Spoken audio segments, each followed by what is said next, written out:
Assalamualaikum warahmatullahi wabarakatuh. Saya Cerli Febrian Devi, NIM 1914080049. Kali ini saya ingin mereview materi untuk memenuhi tugas mata kuliah metodologi penelitian. Kali ini langsung saja saya ingin mereview materi yang pertama, yaitu subtema yang pertama tentang PJJ daring dan luring. PJJ daring yaitu pembelajaran daring yang artinya adalah pembelajaran yang dilakukan secara online menggunakan aplikasi pembelajaran maupun jejaring sosial. PJJ daring secara khusus menggabungkan teknologi elektronik dengan teknologi berbasis internet. PJJ luring yaitu pembelajaran luring yang merupakan sistem pembelajaran yang memerlukan tatap muka dan disebut pembelajaran offline dilakukan melalui siaran televisi, radio, modul belajar mandiri, bahan cetak maupun media belajar dari benda di lingkungan sekitar. Aplikasi dan metode pembelajaran luring yang pertama itu ada Zoom, ada e-learning, ada Line, Google Classroom, Google Meet, WhatsApp, Facebook, Instagram, YouTube, dan Ruang Guru. Dan metode pembelajarannya bisa dari penugasan, latihan, diskusi, tanya jawab, presentasi, ceramah, maupun resitas. Kendala saat pelaksanaan pembelajaran daring yang pertama sering terkendala jaringan, apalagi terutama pada siswa yang berada di tempat tinggal seperti perkampungan itu juga sering mendapati gangguan jaringan. Dan juga materi yang tidak tersampaikan dengan baik, strategi yang tidak tepat, dan waktu yang terbatas. Selanjutnya, ke materi yang kedua yaitu keterampilan abad 21. Keterampilan abad 21 tujuannya yaitu merupakan keterampilan penting yang harus dikuasai oleh setiap orang agar berhasil dalam menghadapi tantangan permasalahan kehidupan dan karir di abad 21. Macam-macam keterampilan ada life and career skill, learning and innovation skill, information media and technology skill. Keterampilan penting yang harus dikuasai pada abad 21 yaitu berpikir kritis, memecahkan masalah, kreativitas dan inovasi, kolaborasi dan komunikasi. Selanjutnya ada hasil belajar peserta didik pada abad 21. Yang pertama ada keterampilan belajar dan inovasi, kreativitas dan inovasi, berpikir kritis dan memecahkan masalah, komunikasi dan kolaborasi, keterampilan informasi media dan teknologi, literasi informasi, literasi media, literasi teknologi informasi dan komunikasi atau ICT, keterampilan hidup dan karir, fleksibilitas dan kemampuan beradaptasi, dan yang terakhir inisiatif dan pengarahan diri. Dan keterampilan belajar dan inovasi juga terdapat berfokus pada berpikir kritis, kreativitas, komunikasi, dan kolaborasi yang merupakan keterampilan yang harus dikuasai oleh peserta didik pada abad ini dan di masa yang akan datang. Selanjutnya yaitu tentang literasi sains. Pengertian dari literasi sains yaitu merupakan kemampuan untuk memahami sains, mengkomunikasikan sains, dan menetapkan kemampuan sains untuk memecahkan masalah. Tujuan dari literasi sains yaitu membentuk pola pikir, perilaku, dan membangun karakter manusia untuk peduli dan bertanggung jawab terhadap dirinya, masyarakat, dan alam semesta. Cara mengembangkan literasi sains yang pertama itu dari setiap konten soal mewakili 3 dimensi. Yang pertama ada konsep, proses, dan konteks. Selanjutnya ada contoh soal dalam bentuk teks dan ada wacana dalam bentuk teks. Ada 3 dimensi besar dalam literasi IPA, yaitu ada proses IPA, konten IPA, dan konteks aplikasi IPA. Tingkatan dari literasi sains yaitu ada scientific literacy, illiterasi, nominal scientific literacy, functional scientific literacy, ada conceptual scientific literacy, dan multidimensional scientific literacy. Bagaimana dengan penilaiannya? Yang pertama dari skor paling atas, skor 690. Menciptakan dan menggunakan model yang konseptual, melakukan penelitian ilmiah dengan konsep sains, menganalisis data, dan mengkomunikasikan uraian secara rinci. Sedangkan untuk skor 550, yaitu menggunakan konsep ilmiah, mengenali pertanyaan yang dapat dijawab dengan sains, memilih informasi yang relevan dan argumentasi, dan memilih informasi yang menarik untuk suatu kesimpulan. Yang terakhir ada skor 400, yaitu mengingat konsep sains sederhana. Yang pertama ada menamai fakta ilmiah, mengenal istilah ilmiah, mengetahui rumus sederhana, dan menarik kesimpulan. Selanjutnya untuk materi yang keempat, yaitu PISA. PISA merupakan penilaian tingkat dunia yang diselenggarakan 3 tahunan untuk menguji performa akademis anak-anak sekolah yang berusia 15 tahun. Penyelenggaranya yaitu dari Organisasi untuk Kerjasama dengan Pengembangan Ekonomi atau OECD. Tujuannya dari studi PISA yaitu adalah untuk menguji dan membandingkan prestasi anak-anak sekolah di seluruh dunia dengan maksud untuk meningkatkan metode-metode pendidikan dan hasil-hasilnya, dan mengukur prestasi anak di umur 15 tahun. Dan selanjutnya ada tipe soalnya, yaitu pertanyaan berpikir tingkat tinggi.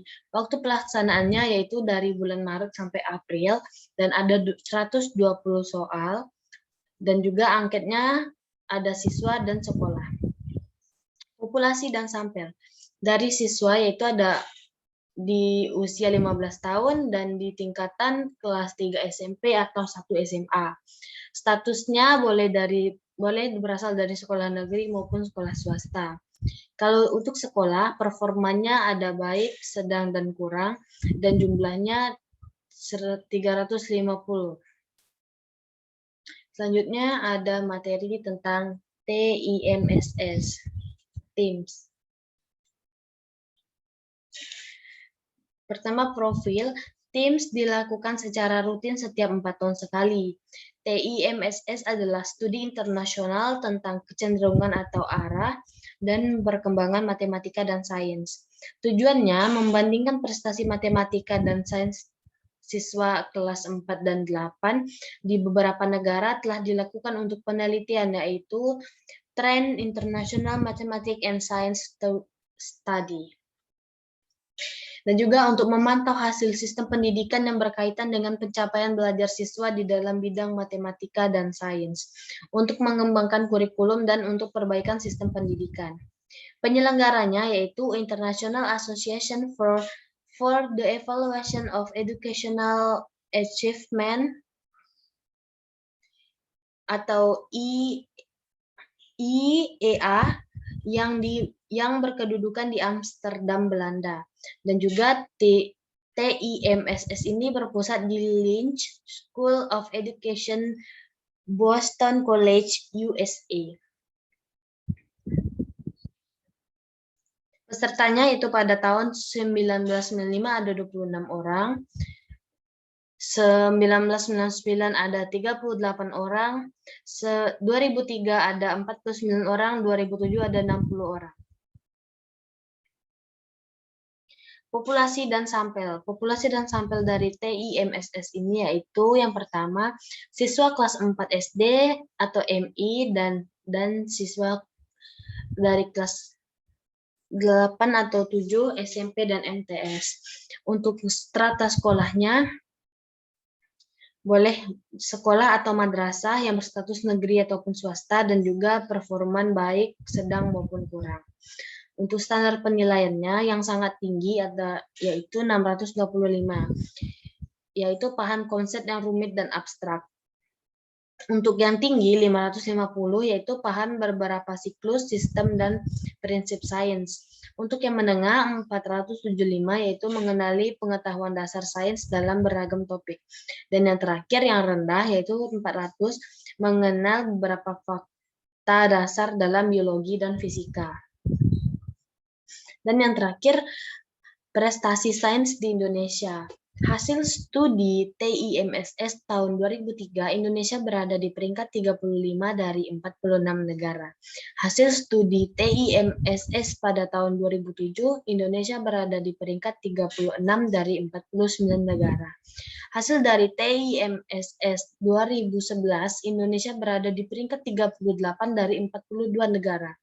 Dan yang terakhir, TIMSS 2015 Indonesia berada di peringkat 44 dari 49 negara. Selanjutnya materi ke-6.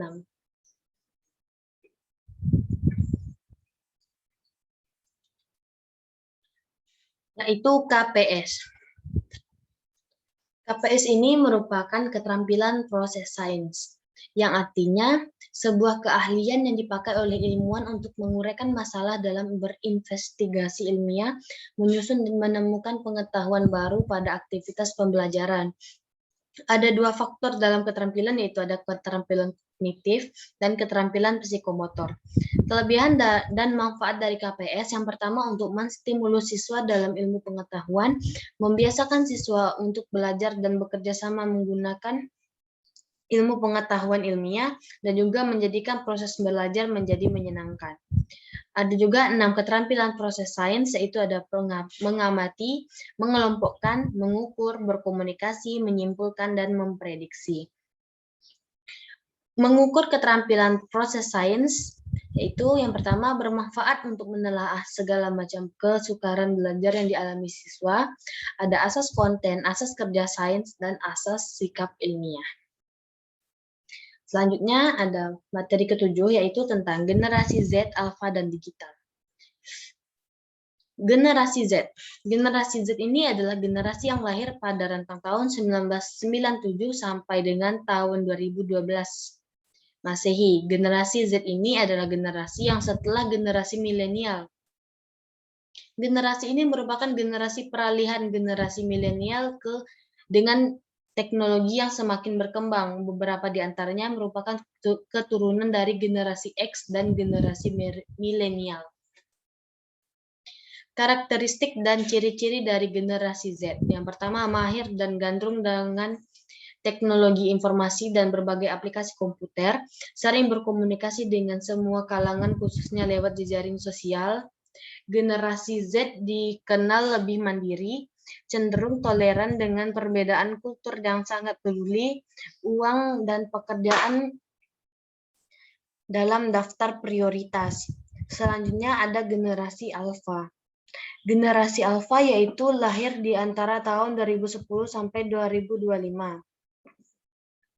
Dan anak-anak dari generasi alfa yaitu merupakan anak-anak dari generasi milenial. Selanjutnya, ciri-ciri dari generasi alfa yaitu sejak lahir mereka sudah hidup di dunia dengan perkembangan teknologi yang pesat dan tumbuh dengan iPad di tangan dan mampu mengoperasikan gadget hanya dengan mengenali tombol-tombolnya saja. Selanjutnya ada generasi digital. Generasi digital natif merupakan generasi yang dilingkupi dengan lingkungan berbasis teknologi, bekerja dengan cara multitasking, berjejaring dengan banyak orang, dan menyukai suatu permainan yang interaktif, akses informasi secara acak, ingin segera mendapatkan informasi secara instan. Dan itulah penjelasan mengenai generasi Z, alfa, dan digital. Dan yang terakhir yaitu hakikat IPA. Pengertian dari hakikat IPA yaitu makna alam dan berbagai fenomena, perilaku, dan karakteristik yang dikemas menjadi sekumpulan teori maupun konsep melalui serangkaian proses ilmiah yang dilakukan manusia. Produknya yaitu Fakta dalam IPA adalah pernyataan-pernyataan tentang benda yang benar ada atau peristiwa-peristiwa yang betul terjadi dan sudah dapat dibuktikan kebenarannya. Misalnya air mengalir dari tempat tinggi ke tempat yang rendah. Yang kedua yaitu konsep IPA adalah merupakan penggabungan ide antara fakta-fakta yang ada hubungannya satu dengan yang lainnya, misalnya energi, air, tumbuhan, dan massa gaya. Yang ketiga yaitu prinsip IPA. Prinsip IPA adalah generalisasi tentang hubungan di antara konsep-konsep, misalnya udara yang dipanaskan memuai adalah prinsip menghubungkan konsep udara panas pemuaian. Artinya udara akan memuai jika udara tersebut dipanaskan. Yang keempat adalah hukum alam, adalah prinsip-prinsip yang sudah diterima dan bersifat lebih kekal. Misalnya, hukum kekekalan energi berbunyi bahwa dalam suatu interaksi tidak ada energi yang diciptakan maupun dimusnahkan, tetapi hanya berubah dari suatu bentuk ke bentuk yang lain. Dan kelima, yaitu teori ilmiah adalah merupakan kerangka yang lebih luas dari fakta-fakta atau data-data, konsep-konsep, dan prinsip-prinsip yang saling berhubungan. Teori ini dapat berubah jika ada bukti-bukti baru yang berlawanan dengan teori tersebut. Misalnya, teori meteorologi membantu para ilmuwan untuk memahami mengapa dan bagaimana kabut dan awan terbentuk. Dan selanjutnya ada proses. Proses yaitu yang pertama mengenal dan merumuskan masalah, mengumpulkan data, melakukan percobaan atau penelitian, melakukan pengamatan, melakukan pengukuran, menyimpulkan dan mengkomunikasikan pengetahuan atau melaporkan hasil penemuan. Dan yang terakhir yaitu sikap ilmiah. Yang pertama ada objektif terhadap fakta ataupun kenyataan. Yang kedua tidak tergesa-gesa dalam mengambil dan kesimpulan dan keputusan. Yang ketiga berhati terbuka. Keempat dapat membedakan antara fakta dan pendapat. Yang kelima, bersikap tidak memihak suatu pendapat tertentu tanpa alasan dan didasarkan atas fakta. Selanjutnya, tidak mendasarkan kesimpulan atas prasangka. Dan yang terakhir, tekun dan sabar dalam memecahkan masalah. Baiklah, demikian penjelasan saya mengenai materi yang pertama ini. Jika ada salahnya, saya mohon maaf. Terima kasih. Wassalamualaikum warahmatullahi wabarakatuh.